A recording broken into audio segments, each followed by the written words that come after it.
Assalamualaikum warahmatullahi wabarakatuh.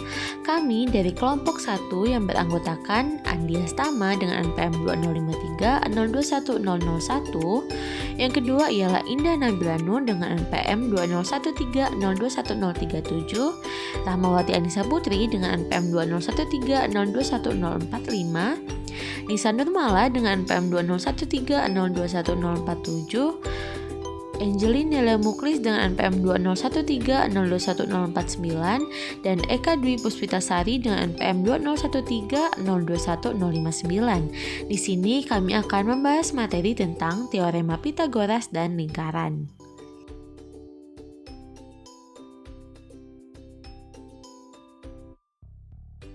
Materi pertama adalah teorema Pitagoras.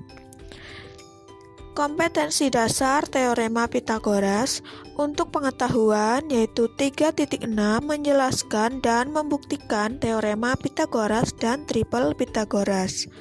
Untuk kompetensi dasar keterampilan yaitu 4.6 menyelesaikan masalah yang berkaitan dengan teorema Pitagoras dan triple Pitagoras. Teorema Pitagoras adalah salah satu peninggalan dari tokoh yang sangat terkenal yaitu Pitagoras. Teorema Pitagoras menyatakan bahwa kuadrat sisi miring atau segitiga siku-siku sama dengan jumlah kuadrat dari sisi-sisi yang lain. Untuk pembuktian teorema Pitagoras yaitu berkaitan erat dengan luas persegi dan segitiga. Terdapat lebih dari 200 pembuktian dari teorema Pitagoras.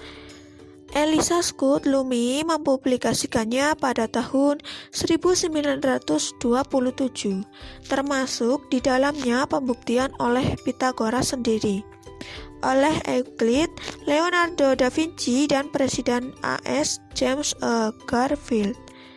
Salah satu pembuktian yang terkenal akan kita pelajari setelah ini. Berdasarkan pada gambar di atas, kita bisa menyusun 4 segitiga siku-siku pada gambar pertama ke dalam persegi pada gambar kedua. Kita perlu membuktikan bahwa A pangkat 2 ditambah B pangkat 2 sama dengan C pangkat 2. Perhatikan bahwa luas persegi yang terbentuk oleh 4 segitiga siku-siku pada gambar pertama adalah A ditambah B pangkat 2, atau A pangkat 2 ditambah 2AB ditambah B pangkat 2. Luas setiap segitiga adalah setengah AB, sehingga jumlah luas keempat segitiga adalah 2AB. Dengan menggunakan pengurangan, luas persegi yang dibatasi oleh 4 segitiga adalah A pangkat 2 ditambah 2AB ditambah B pangkat 2 dikurangi 2AB, atau A pangkat 2 ditambah B pangkat 2. Pada gambar ketiga, gambar tersebut disusun dari potongan-potongan pada gambar pertama dan gambar kedua. Dengan demikian, luas persegi pada sisi hipotenusa atau sisi miring adalah C pangkat 2, dan jumlah luas persegi pada kedua sisi tegaknya adalah A pangkat 2 ditambah B pangkat 2. Telah diketahui bahwa panjang sisi tegaknya yaitu 5 meter dan 12 meter. Untuk penyelesaiannya yaitu rumus dari teorema Pitagoras yaitu A pangkat 2 ditambah B pangkat 2 sama dengan C pangkat 2. Lalu kita masukkan ke rumus yaitu 5 pangkat 2 ditambah 12 pangkat 2 sama dengan C pangkat 2. Hasil dari kuadrat sisi tersebut yaitu 25 ditambah 144 sama dengan C pangkat 2. Sehingga diperoleh C yaitu akar dari 169 dan C bernilai 13.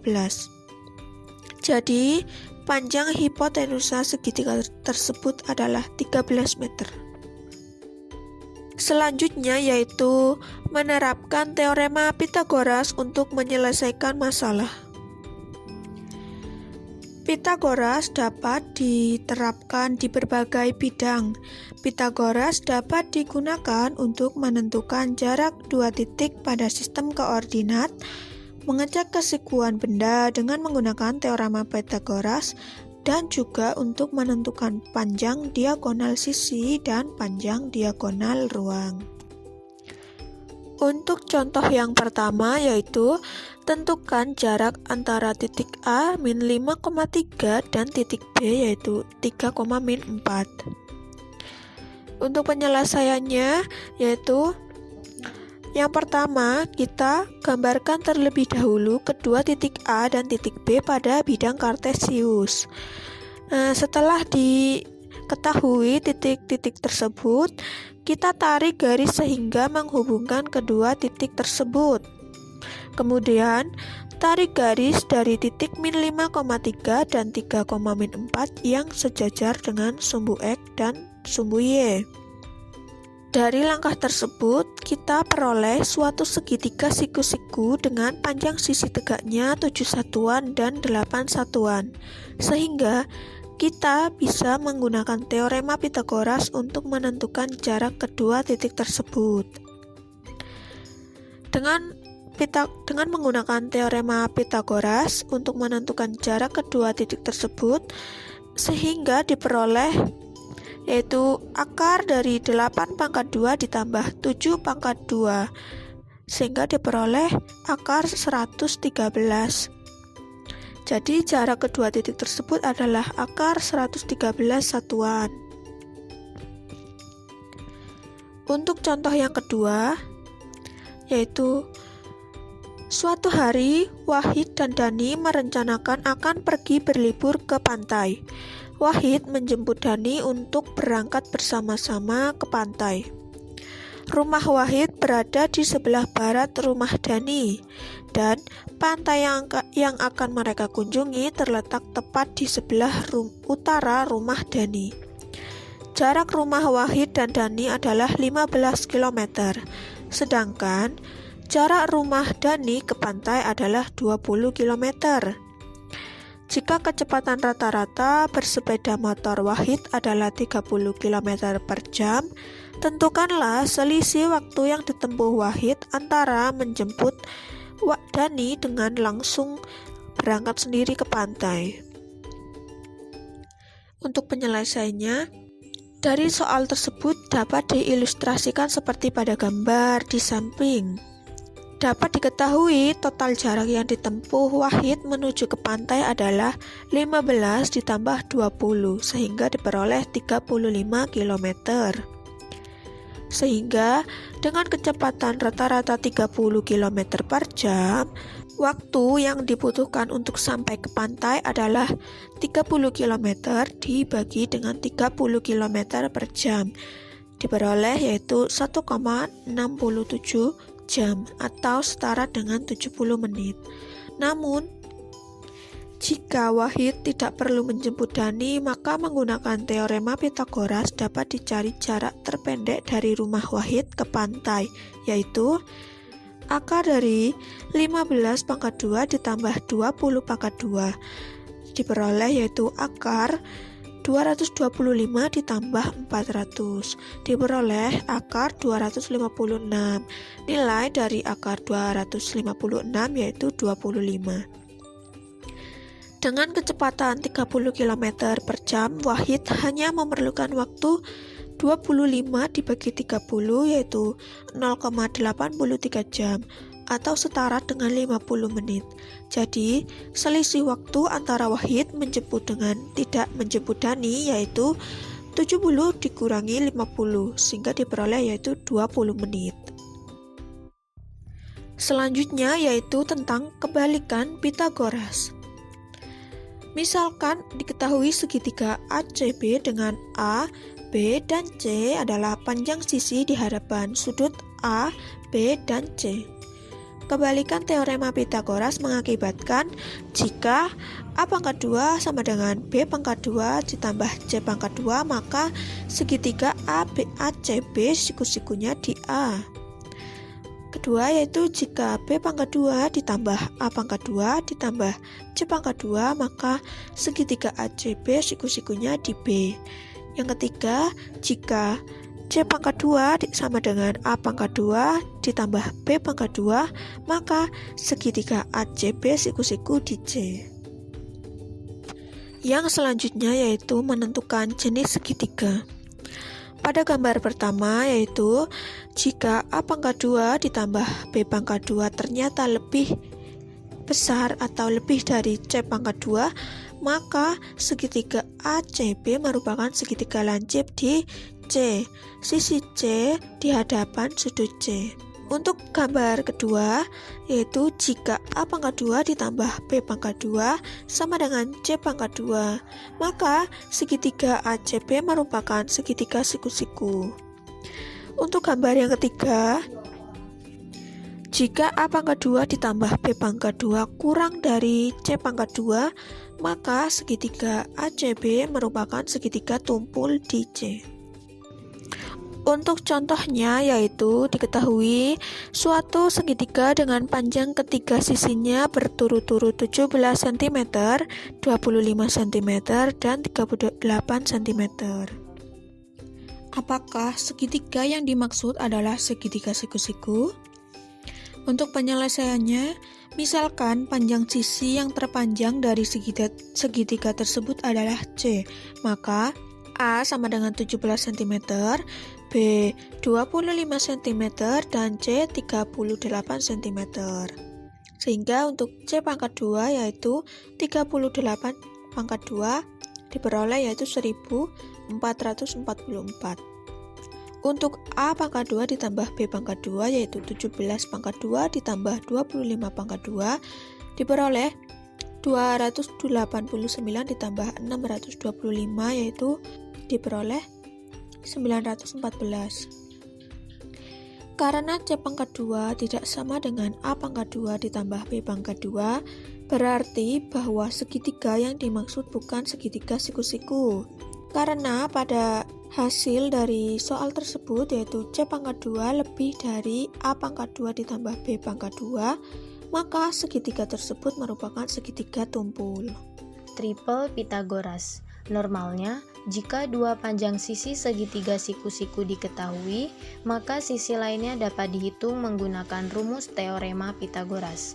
Panjang sisi-sisi dari segitiga siku-siku seringkali dinyatakan dalam 3 bilangan asli. 3 bilangan asli yang memenuhi persamaan pada teorema Pythagoras disebut triple Pythagoras. Pembuktian triple Pythagoras. Jika A, B, dan C merupakan triple Pythagoras dan K suatu bilangan bulat positif, maka KA, KB, dan KC merupakan triple Pythagoras karena KA kuadrat ditambah KB kuadrat sama dengan K kuadrat A kuadrat ditambah K kuadrat B kuadrat sama dengan K kuadrat dikalikan dengan A kuadrat ditambah B kuadrat sama dengan K kuadrat C kuadrat sama dengan KC dikuadratkan. Dengan demikian, kita cukup mencari triple Pythagoras dasar yaitu triple bilangan bulat positif A, B, dan C yang tidak mempunyai faktor sekutu selain 1 dan memenuhi persamaan A kuadrat ditambah B kuadrat sama dengan C kuadrat. Misal, 3, 4, dan 5 merupakan triple Pythagoras dasar, sedangkan 6, 8, dan 10 bukan, karena 6, 8, dan 10 mempunyai faktor selain 1, yaitu 2. Perhatikan gambar di samping. Gambar tersebut mempresentasikan teorema Pythagoras A kuadrat ditambah B kuadrat sama dengan C kuadrat. Untuk C dikurang B sama dengan 1, maka didapat gambar seperti berikut. Luas daerah yang berwarna orange yaitu A kuadrat sama dengan 2B ditambah 1. Dengan demikian, A kuadrat ganjil sehingga A adalah ganjil. Dari persamaan A kuadrat dikurang 2B sama dengan 1, didapat persamaan B sama dengan 1/2 dikalikan dengan A kuadrat dikurang 1. Karena C dikurang B sama dengan 1, didapat persamaan C sama dengan 1/2 dikalikan dengan A kuadrat ditambah 1. Dengan demikian, untuk setiap bilangan ganjil C lebih dari 1, maka B sama dengan 1/2 dikalikan dengan A kuadrat dikurang 1 dan C sama dengan 1/2 dikalikan A kuadrat ditambah 1 merupakan triple Pythagoras. Dengan menggunakan rumus tersebut, dapat menemukan banyak atau tak terhingga triple Pythagoras yang lain selain 3, 4, 5, dan 5, 12, 13. Di antaranya yaitu untuk A sama dengan 7, maka didapat B sama dengan 24 dan C sama dengan 25. Untuk A sama dengan 9, maka didapat B sama dengan 40 dan C sama dengan 41. Untuk A sama dengan 11, maka didapat B sama dengan 60 dan C sama dengan 61. Aljabar dapat digunakan untuk menentukan himpunan bilangan yang merupakan triple Pythagoras. Terdapat dua cara, salah satunya yaitu sebagai berikut. Panjang sisi segitiga siku-siku di samping adalah P kuadrat ditambah Q kuadrat sebagai sisi miring, P kuadrat dikurang Q kuadrat sebagai sisi bawah, dan 2PQ sebagai sisi tegak. Dengan ukuran panjang ketiganya akan membentuk triple Pythagoras dengan P lebih dari Q dengan tujuan untuk menentukan tiga bilangan yang membentuk triple Pythagoras. Perhatikan tabel berikut. Misal P sama dengan 2 dan Q sama dengan 1 disubstitusi ke P kuadrat ditambah Q kuadrat, maka hasilnya sama dengan 5, disubstitusi juga ke P kuadrat dikurang Q kuadrat, hasilnya sama dengan 5, dan disubstitusi juga ke 2PQ dan hasilnya sama dengan 4. Mendapat hubungan 5 kuadrat sama dengan 3 kuadrat ditambah 4 kuadrat. Maka didapat triple Pythagoras 5, 3, dan 4. Untuk P sama dengan 3 dan Q sama dengan 1 dilakukan cara yang sama dengan sebelumnya, didapat triple Pythagoras 10, 8, dan 6. Begitu juga dengan P sama dengan 3 dan Q sama dengan 2, dilakukan cara yang sama seperti sebelumnya, didapat triple Pythagoras 3, 5, dan 12. Menyelesaikan permasalahan dalam triple Pythagoras. 1. Diberikan sebuah segitiga siku-siku pada gambar berikut. Tentukan panjang sisi miring segitiga tersebut. Penyelesaiannya, diketahui panjang sisi tegak segitiga siku-siku adalah 6 cm dan 8 cm. Berdasarkan triple Pythagoras, maka panjang sisi terpanjang atau sisi miring segitiga tersebut adalah 10 cm, karena 6, 8, dan 10 adalah kelipatan dari 3, 4, dan 5 yang merupakan triple Pythagoras. Contoh yang kedua, bilangan-bilangan di bawah ini merupakan panjang sisi suatu segitiga. Tentukanlah mana yang termasuk jenis segitiga siku-siku. Penyelesaian. Yang pertama 4, 6, dan 8. Sisi terpanjangnya yaitu 8 dan 8 kuadrat sama dengan 64. 4 kuadrat ditambah 6 kuadrat sama dengan 16 ditambah 36 sama dengan 50. Karena 8 kuadrat lebih dari 4 kuadrat ditambah 6 kuadrat, maka segitiga ini bukan termasuk segitiga siku-siku. Yang kedua, 5, 7, dan 9. Sisi terpanjangnya yaitu 9 kuadrat sama dengan 81, dan 5 kuadrat ditambah 7 kuadrat sama dengan 25 ditambah 49 sama dengan 74. Karena 9 kuadrat lebih dari 5 kuadrat ditambah 7 kuadrat, maka segitiga ini bukan termasuk segitiga siku-siku. Yang ketiga, 9, 12, 15. Sisi terpanjangnya yaitu 15. 15 kuadrat sama dengan 225, dan 9 kuadrat ditambah 12 kuadrat sama dengan 81 ditambah 144 sama dengan 225. Karena 15 kuadrat sama dengan 9 kuadrat ditambah 12 kuadrat, maka segitiga ini termasuk segitiga siku-siku. Maka kelompok 3 bilangan 9, 12, 15 merupakan sisi segitiga siku-siku karena memenuhi teorema Pythagoras. Maka kelompok 3 bilangan ini merupakan triple Pythagoras. Materi yang selanjutnya yaitu lingkaran. Nah, sebelum kita memasuki materi lingkaran, terlebih dahulu kita harus mengetahui kompetensi dasar dari materi lingkaran. Kompetensi dasar materi lingkaran 3.7 yaitu menjelaskan sudut pusat, sudut keliling, panjang busur, dan luas juring lingkaran serta hubungannya. Kompetensi dasar 4.7 yaitu menyelesaikan masalah yang berkaitan dengan sudut pusat, sudut keliling, panjang busur, dan luas juring lingkaran serta hubungannya. Kompetensi dasar 3.8 yaitu menjelaskan garis singgung persekutuan luar dan persekutuan dalam dua lingkaran dan cara melukisnya.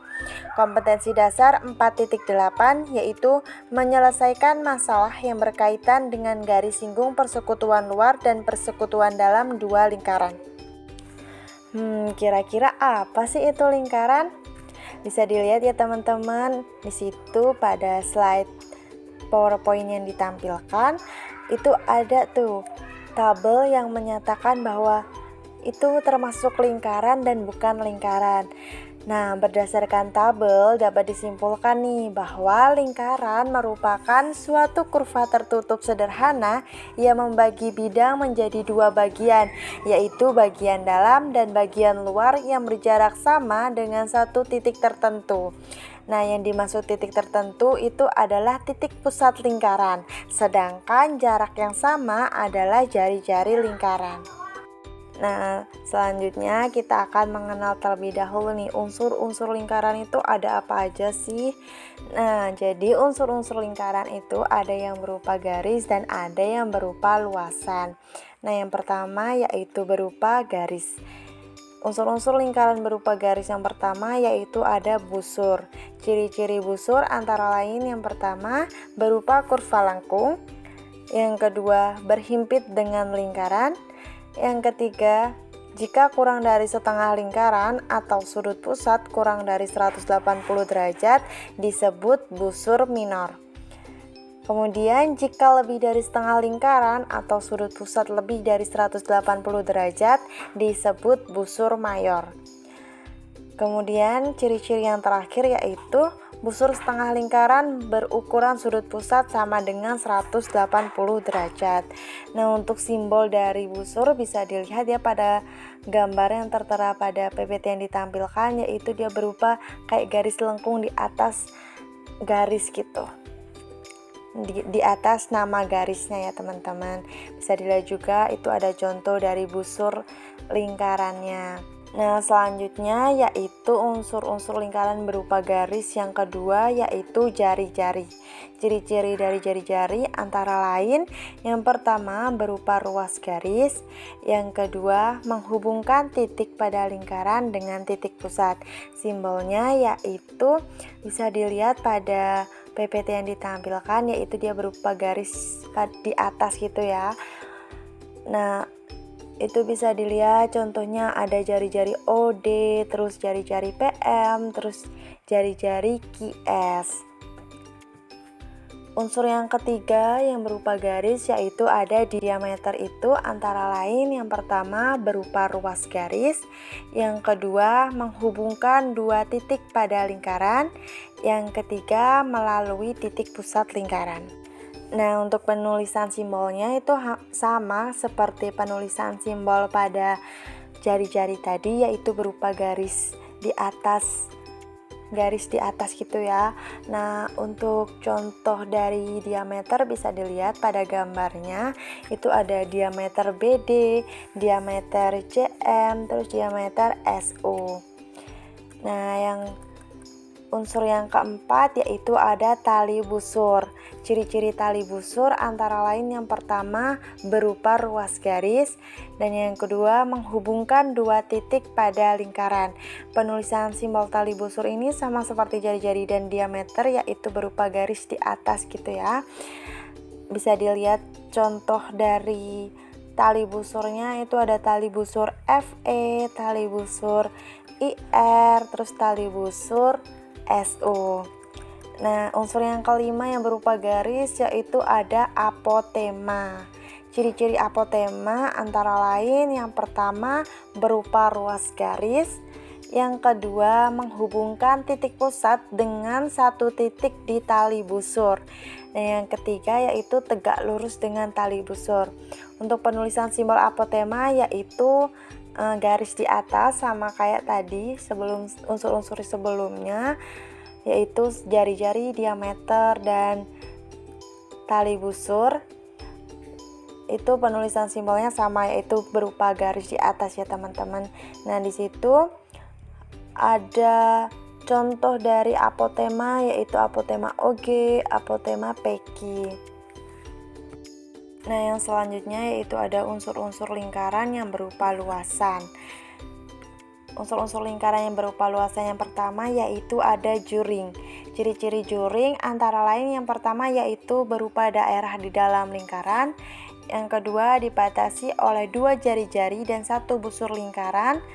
Yang ketiga, jari-jari yang membatasi memuat titik ujung busur lingkaran.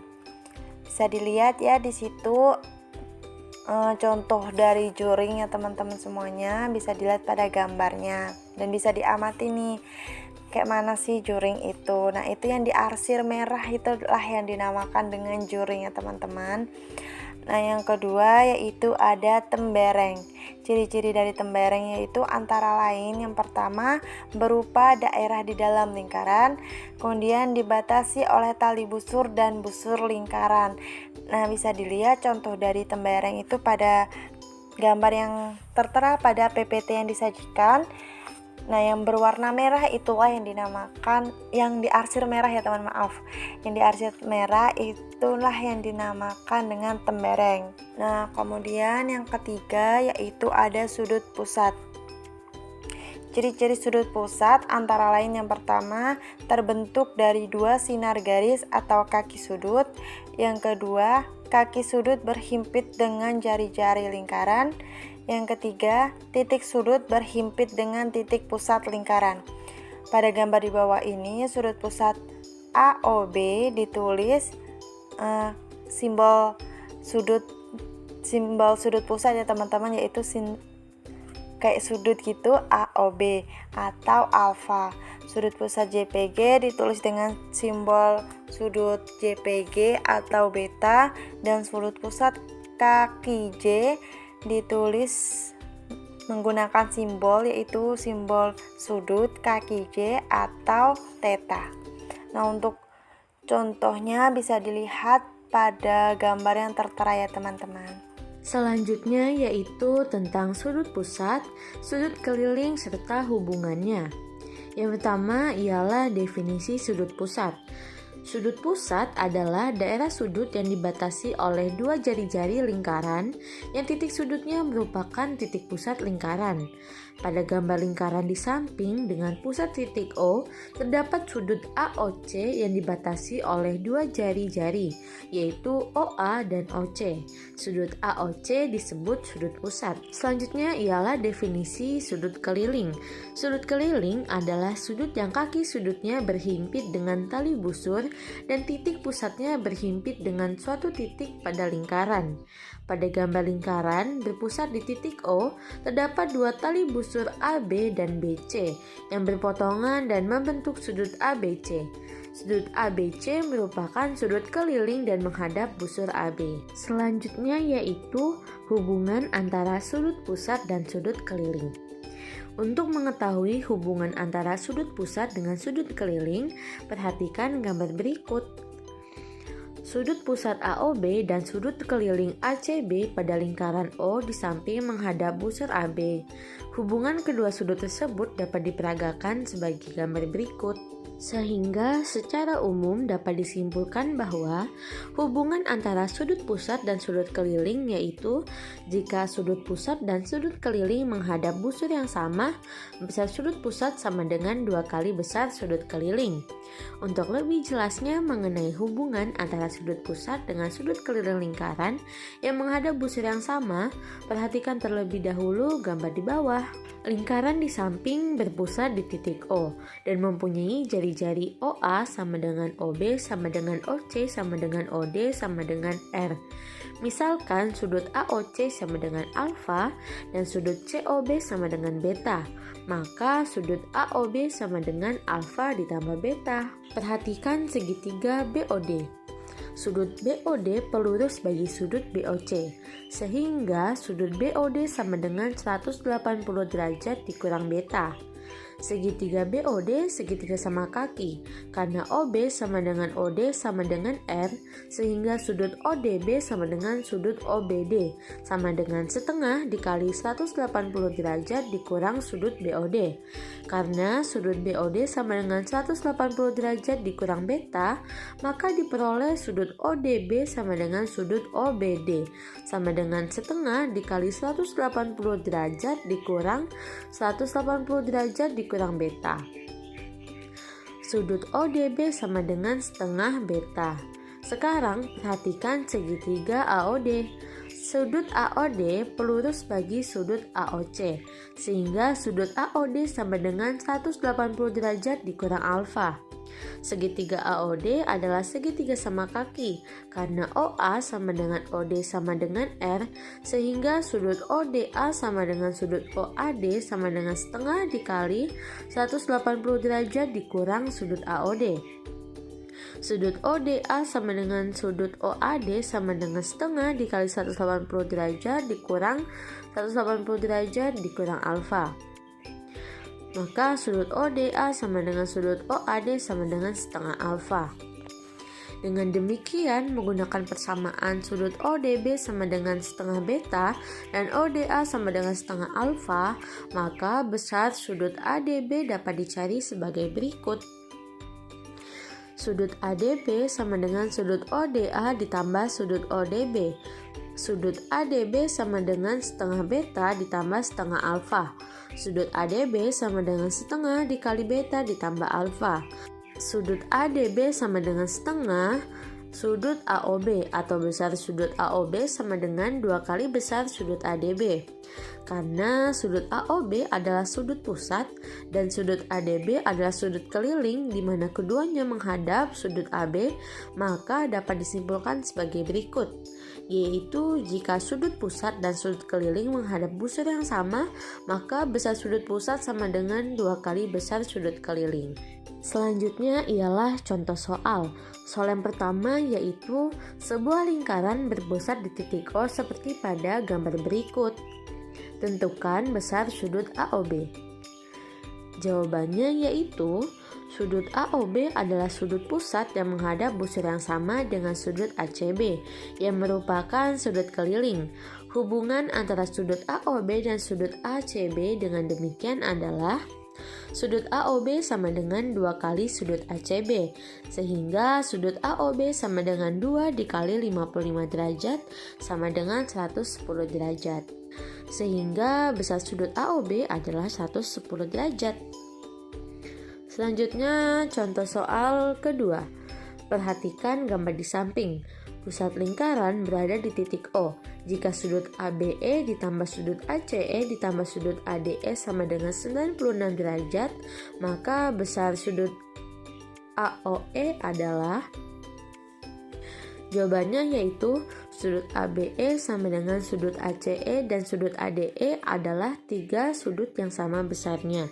Karena sudut keliling yang menghadap satu busur yang sama yaitu busur AE.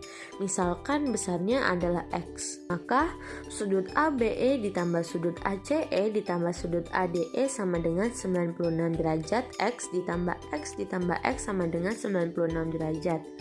3X sama dengan 96 derajat. X sama dengan 96 dibagi 3 sama dengan 32 derajat. Sementara itu sudut AOE adalah sudut pusat yang juga menghadap busur AE. Jadi besarnya adalah 2 kali dari X.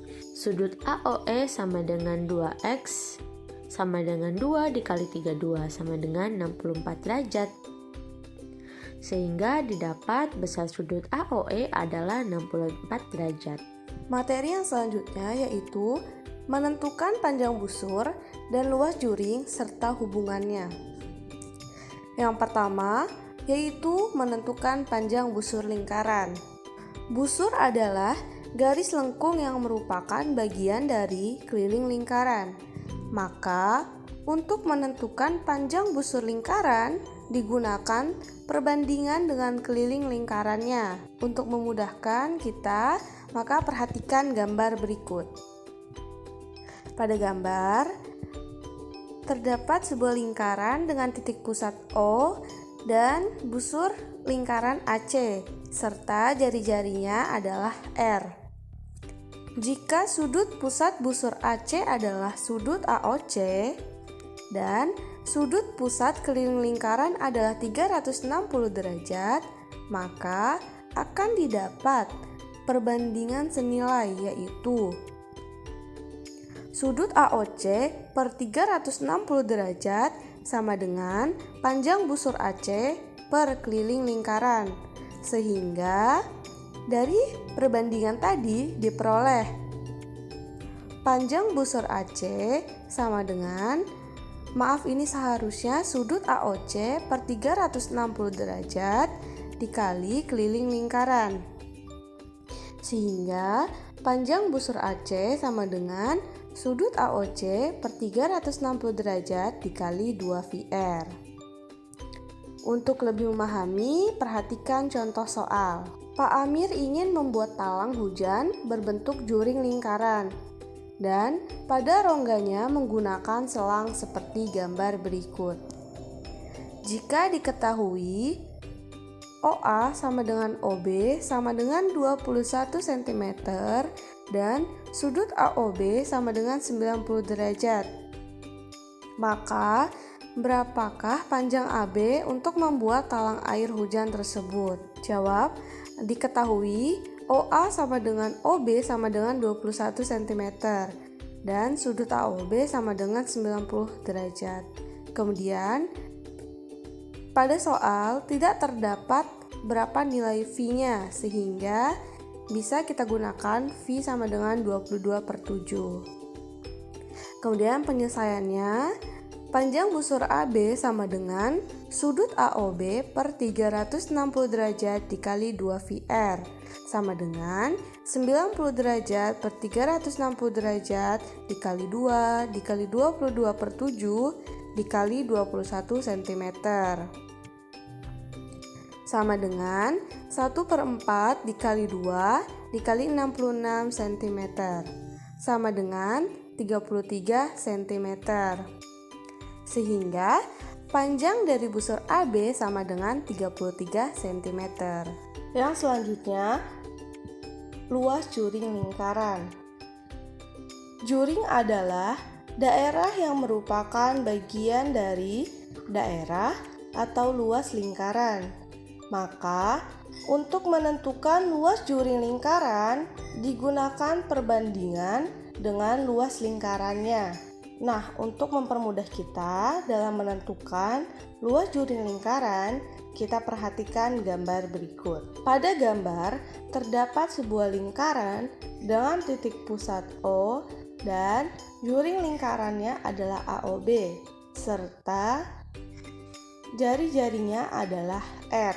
Jika sudut pusat juring AOB adalah sudut AOB dan sudut pusat daerah lingkaran adalah 360 derajat, maka akan terdapat perbandingan senilai, yaitu sudut AOB per 360 derajat sama dengan luas juring AOB per luas lingkaran.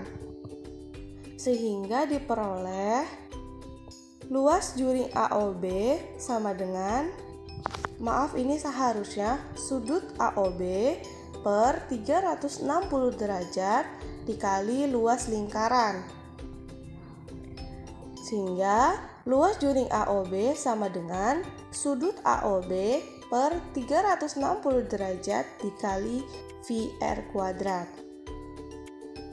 Nah, dari hasil perbandingan tadi, kita dapat menyimpulkan untuk menentukan luas juring lingkaran, yaitu sudut pusat juring per sudut pusat daerah lingkaran dikali luas lingkaran, atau sudut pusat juring per 360 derajat dikali VR kuadrat. Untuk lebih memahami, kita perhatikan contoh soal. Pada contoh soal, perhatikan gambar di samping. Kita lihat gambar di samping. sebuah lingkaran dengan titik pusat O dan juring lingkarannya adalah AOB. Pada gambar, jika sudut AOB adalah 90 derajat dan jari-jari lingkarannya 7 cm dan V sama dengan 22/7, maka berapakah luas juring AOB? Penyelesaiannya, luas juring AOB sama dengan sudut AOB per 360 derajat dikali VR kuadrat sama dengan 90 derajat per 360 derajat dikali 22/7 dikali 7 cm dikuadratkan sama dengan 1/4 dikali 154 cm kuadrat sama dengan 38,5 cm kuadrat.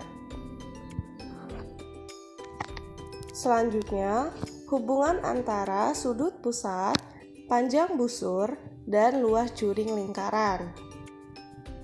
Pada sebuah lingkaran berjari-jari R, terdapat dua juring dengan sudut pusat dan panjang busur yang berbeda, yaitu yang pertama, busur AB dan juring AOB dengan sudut pusat, sudut AOB sama dengan X derajat.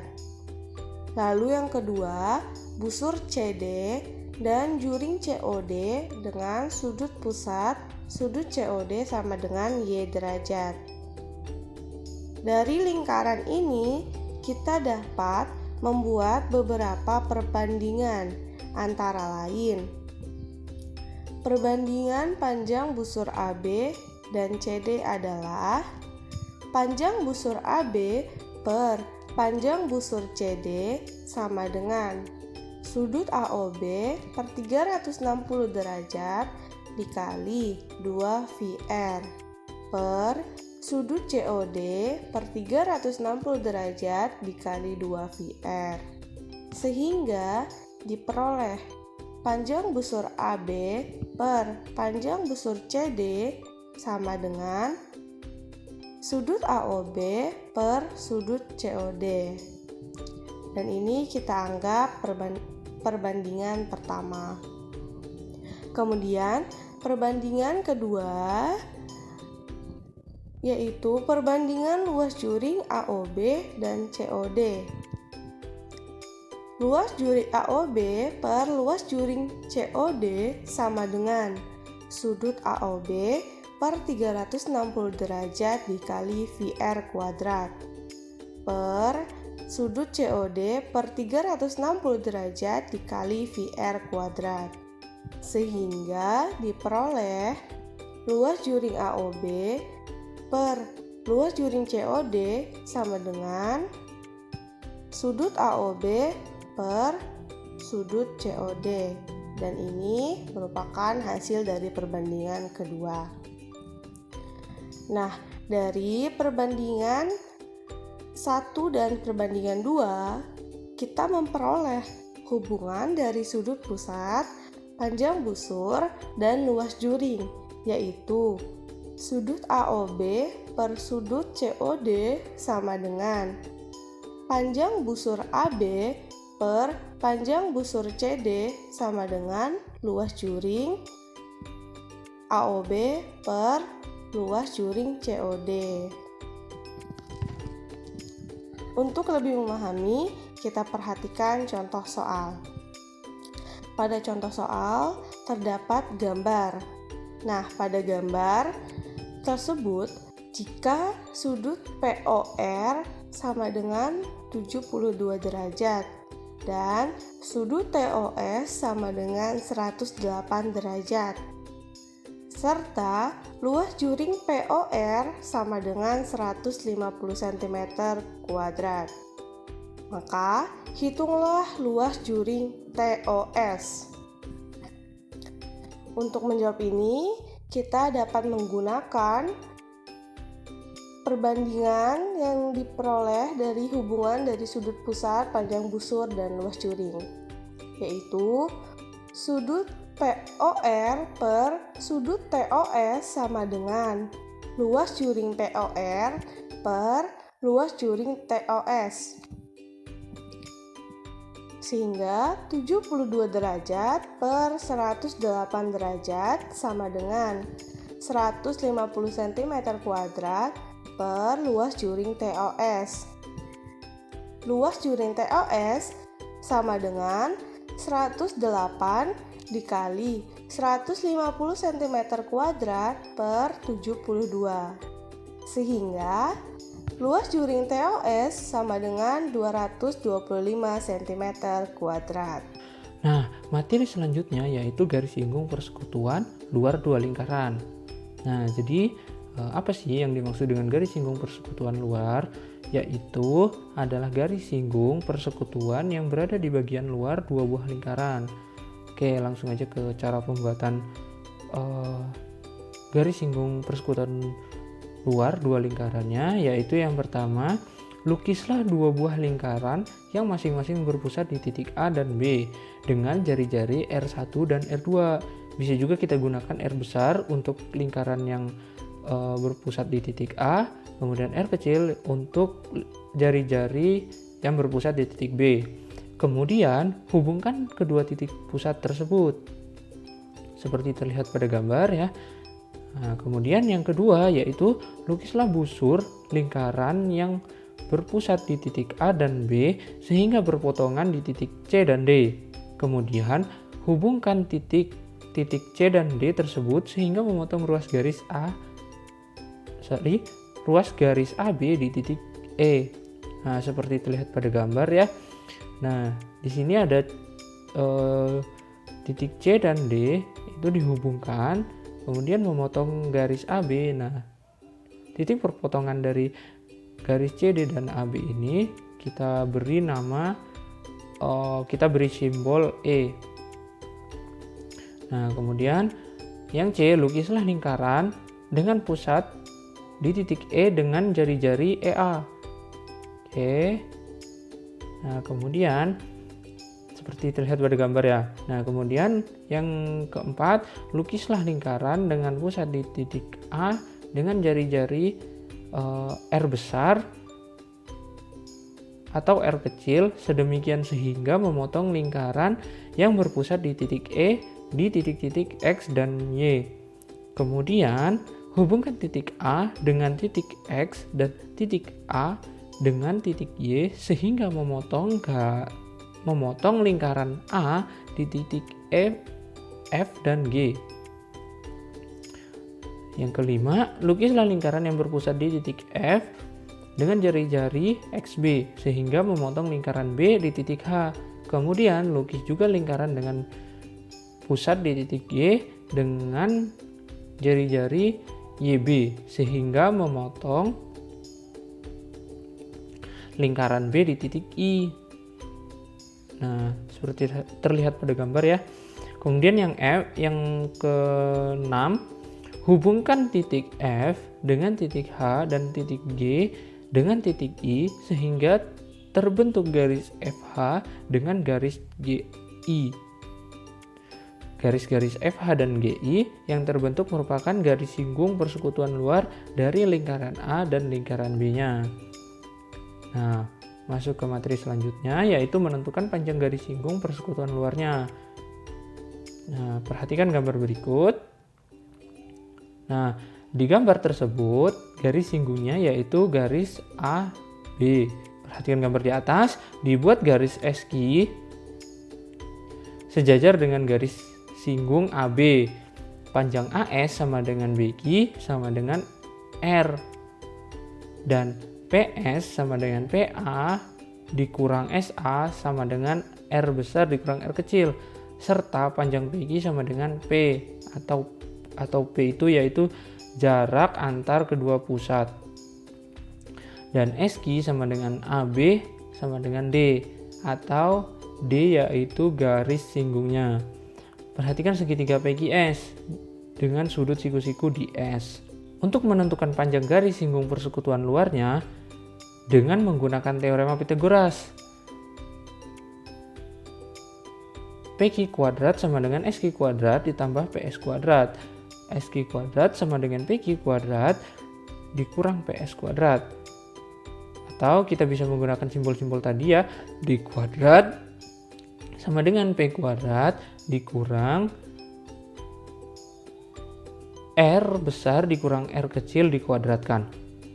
Sehingga D sama dengan akar P kuadrat dikurang R besar dikurang R kecil dikuadratkan. Nah, dengan keterangan D yaitu panjang garis singgung persekutuan luar dua lingkaran, P yaitu jarak kedua titik pusat, R besar yaitu jari-jari lingkaran besar, dan R kecil yaitu jari-jari lingkaran kecil. Masuk ke contoh soalnya supaya lebih memahami ya. Terdapat soal yaitu panjang garis singgung persekutuan luar dua lingkaran adalah 12 cm dan jarak kedua pusatnya 13 cm. Panjang salah satu jari-jari lingkarannya yaitu 8 cm. Nah, yang ditanyakan yaitu hitunglah panjang jari-jari lingkaran yang lainnya.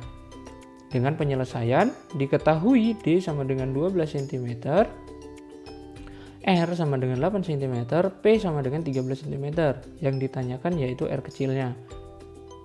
Langsung saja dimasukkan rumusnya yaitu D sama dengan akar P kuadrat dikurang R besar dikurang R kecil dikuadratkan, atau D kuadrat sama dengan P kuadrat dikurang R besar dikurang R kecil dikuadratkan. Masukkan angka-angka yang diketahui tadi ya, yaitu D sama dengan 12 kuadrat sama dengan 13 kuadrat dikurang 8 dikurang R dikuadratkan. 144 sama dengan 169 dikurang 8 dikurang R dikuadratkan.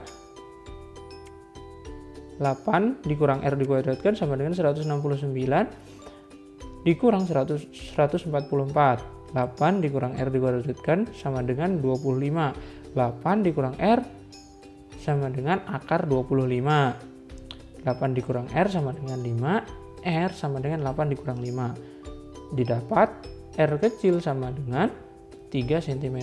Jadi panjang jari-jari untuk lingkaran yang kecil yaitu 3 cm. Nah, materi yang selanjutnya yaitu garis singgung persekutuan dalam. Sebelumnya kita harus tahu terlebih dahulu definisi dari garis singgung persekutuan dalam. Nah, di sini yang kelompok kami ambil yaitu gambarnya berupa lingkaran P dan lingkaran Q. Jika teman-teman semuanya ingin membuat lingkaran A atau B itu boleh-boleh saja, tidak harus titik pusatnya itu berupa P dan Q. Itu terserah di kitanya. Boleh dikasih nama A, B, atau lingkaran B dan C, itu boleh-boleh saja. Nah, di sini karena kami dari kelompok kami itu mengambil contohnya lingkaran P dan lingkaran Q, jadi garis singgung persekutuan dalam lingkaran P dan Q adalah ruas garis terpendek yang menyinggung kedua lingkaran tersebut dan melalui daerah di antara kedua lingkaran. Bisa dilihat pada gambar itu garis singgung persekutuan dalam lingkaran P dan Q yaitu garis FI. Nah, selanjutnya kita akan belajar cara melukis garis singgung persekutuan dalam dua lingkaran. Nah, sebelum kita mulai tahu nih cara melukisnya, yang pertama harus disiapkan sebelum melukis garis singgung persekutuan dalam dua lingkaran, yaitu kita harus menyiapkan terlebih dahulu alat tulis kita, serta yang paling penting yaitu jangka serta penggaris. Nah, baik. Cara melukis garis singgung persekutuan dalam dua lingkaran, yang pertama yaitu lukislah dua lingkaran yang berpusat di P dan Q dengan jari-jari R1 dan R2. Kemudian hubungkan titik pusat P dan Q. Nah, di sini R1-nya lebih dari R2. R1 yaitu jari-jari pada P, kemudian R2 yaitu jari-jari pada lingkaran Q. Kemudian yang kedua, lukislah busur lingkaran dengan pusat P dan Q dengan jari-jari R lebih dari setengah PQ sehingga berpotongan di titik A. Nah, bisa dilihat ya pada gambar bagaimana sih contohnya cara yang kedua. Kemudian cara yang ketiga yaitu hubungkan titik A dan B sehingga memotong PQ di titik C. Bisa dilihat ya bisa dilihat pada gambar, seperti itulah gambar untuk cara yang ketiga. Kemudian yang keempat yaitu lukislah lingkaran yang berpusat di C dengan jari-jari CP sama dengan CQ. Nah, untuk langkah yang keempat bisa dilihat pada gambar, seperti itulah gambarnya. Kemudian yang kelima yaitu lukislah busur lingkaran berpusat di P dengan jari-jari R1 plus R2 sehingga memotong lingkaran berpusat di C dengan jari-jari CP sama dengan CQ di titik D dan E. Nah, untuk gambarnya bisa dilihat pada PPT yang disajikan. Kemudian langkah yang keenam yaitu hubungkan titik P dengan titik E sehingga memotong lingkaran berpusat P di titik F dan G. Untuk lebih jelasnya bisa dilihat pada gambar yang disajikan pada PPT. Kemudian langkah yang ketujuh yaitu lukislah busur lingkaran dengan pusat F dan panjang jari-jarinya DQ sehingga memotong lingkaran berpusat di Q di titik I. Jadi FI sama dengan DQ. Lukislah busur lingkaran dengan pusat G dan panjang jari-jarinya EQ sehingga memotong lingkaran berpusat di Q di titik H. Jadi GH sama dengan EQ. Untuk lebih jelasnya bisa dilihat pada gambar yang disajikan pada PPT. Langkah yang ke-8 yaitu hubungkan titik F dengan titik I dan titik G dengan titik H sehingga terbentuk garis singgung persekutuan dalam FI dan GH. Untuk lebih jelasnya bisa dilihat pada gambar yang ada pada PPT. Selanjutnya yaitu menentukan panjang garis singgung persekutuan dalam. Kira-kira gimana ya cara nentuin panjang garis singgung persekutuan dalam? Yuk simak videonya. Nah, pada PPT yang disajikan itu terlihat gambar lingkaran P dan lingkaran Q dengan garis singgung FI. Nah, berdasarkan ilustrasi tersebut diperoleh beberapa informasi. Yang pertama yaitu garis singgung FI menyinggung lingkaran P dan Q masing-masing tepat di satu titik. Kemudian misalkan PF sama dengan R1 dan QI sama dengan R2 dan siku-siku dengan FI. Nah, kemudian kan udah tuh tadi kita analisis yang gambar pertama. Nah, setelah itu perhatikan gambar yang kedua ini. Nah, berdasarkan gambar di samping dapat diketahui beberapa informasi. Yang pertama yaitu ruang garis FI tegak lurus dengan jari-jari PF dan QI. Yang kedua, perpanjang garis PF menjadi PZ sedemikian sehingga FZ sama dengan R2 dan garis QZ sejajar dengan garis singgung FI.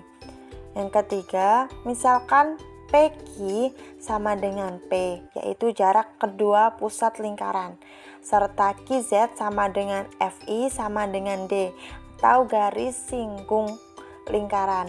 Kemudian yang keempat, titik P, Q, dan Z dihubungkan sehingga dapat membentuk segitiga QPZ. Segitiga QPZ adalah suatu segitiga siku-siku dengan sudut siku-sikunya di Z. Bisa dilihat ya, itu segitiga QPZ. Siku-sikunya ada di Z. Nah, kan tadi udah tahu tuh ya ada segitiga QPZ. Sekarang perhatikan segitiga QPZ ini kan siku-siku di Z sehingga berlaku teorema Pitagoras di mana PQ kuadrat sama dengan QZ kuadrat ditambah PZ kuadrat. Kemudian kita kan akan mencari QZ-nya atau panjang garis singgungnya. Nah, QZ yaitu sama dengan QZ kuadrat sama dengan PQ kuadrat dikurang PZ kuadrat. Nah, PZ itu kan sama dengan PF ditambah FZ, sehingga QZ kuadrat sama dengan PQ kuadrat dikurang PF ditambah FZ dikuadratkan. Kemudian QZ kuadrat, nah disitu kan diketahui PF-nya itu R1, kemudian FZ-nya sama dengan R2, sehingga QZ kuadrat sama dengan PQ kuadrat dikurang dalam kurung R1 ditambah R2 tutup kurung kuadrat, sehingga untuk mencari QZ-nya kita akarkan, sehingga QZ sama dengan akar PQ kuadrat dikurang dalam kurung R1 ditambah R2 dikuadratkan. Nah, QZ ini kan tadi dimisalkan D atau garis singgung, sehingga D sama dengan akar. Nah, PQ ini kan jarak titik pusatnya, yaitu tadi dimisalin sebagai P, sehingga D sama dengan akar P kuadrat min dalam kurung R1 ditambah R2 dikuadratkan. Jadi rumus panjang garis singgung persekutuan dalam dua lingkaran, atau kita misalkan D dengan jarak kedua titik pusat lingkaran yaitu P, dan jari-jari lingkaran P sama dengan R1 dan jari-jari lingkaran Q sama dengan R2 adalah D sama dengan akar P kuadrat min dalam kurung R1 ditambah R2 dalam tutup kurung dikuadratkan. Nah, untuk lebih memahami mengenai garis singgung persekutuan dalam, berikut ini kami sajikan contoh soal yang bersumber dari soal UN Matematika SMP atau MTS tahun 2015. Soalnya yaitu dua buah lingkaran berpusat di A dan B dengan jarak AB sama dengan 20 cm, panjang garis singgung persekutuan dalam 16 cm, dan panjang jari-jari lingkaran dengan pusat A adalah 5 cm. Yang ditanyakan yaitu panjang jari-jari lingkaran dengan pusat B adalah. Penyelesaiannya kita tulis terlebih dahulu apa yang diketahui dan yang ditanya. Yang diketahui yaitu AB sama dengan 20 cm, D atau panjang garis singgung persekutuan dalamnya 16 cm, kemudian R1 atau panjang jari-jari lingkaran dengan pusat A 5 cm. Yang ditanya yaitu R2 atau panjang jari-jari lingkaran dengan pusat B. Penyelesaiannya yaitu kita tulis rumusnya yaitu D kuadrat sama dengan AB kuadrat dikurang R1 ditambah R2 dikuadratkan. Sehingga R1 ditambah R2 dikuadratkan sama dengan AB kuadrat min D kuadrat. Nah, R1-nya kita substitusikan sehingga 5 ditambah R2 dikuadratkan sama dengan AB-nya yaitu 20, sehingga 20 kuadrat dikurang D-nya 16, 20 kuadrat dikurang 16 kuadrat. Sehingga 5 ditambah R2 dikuadratkan sama dengan 20 plus 16 dikali dengan 20 min 16. Ini berdasarkan sifat aljabar yang A kuadrat dikurang B kuadrat itu sama dengan A plus B dikali A min B. Kemudian 5 plus R2 dikuadratkan sama dengan 20 ditambah 16 36, 20 dikurang 16 itu 4. Sehingga 5 ditambah R2 dikuadratkan sama dengan 144. Sehingga 5 ditambah R2 sama dengan akar 144, 5 plus R2 sama dengan akar 144 yaitu 12. Kemudian diberi perlakuan yang sama di kedua ruas yaitu dengan dikurang 5, sehingga R2 sama dengan 12 min 5. Sehingga 12 dikurang 5 yaitu 7, sehingga R2-nya sama dengan 7. Jadi panjang jari-jari lingkaran dengan pusat B adalah 7 cm. Itulah tadi penjelasan mengenai teorema Pitagoras dan lingkaran dari kelompok kami. Kurang lebihnya kami mohon maaf. Wassalamualaikum warahmatullahi wabarakatuh.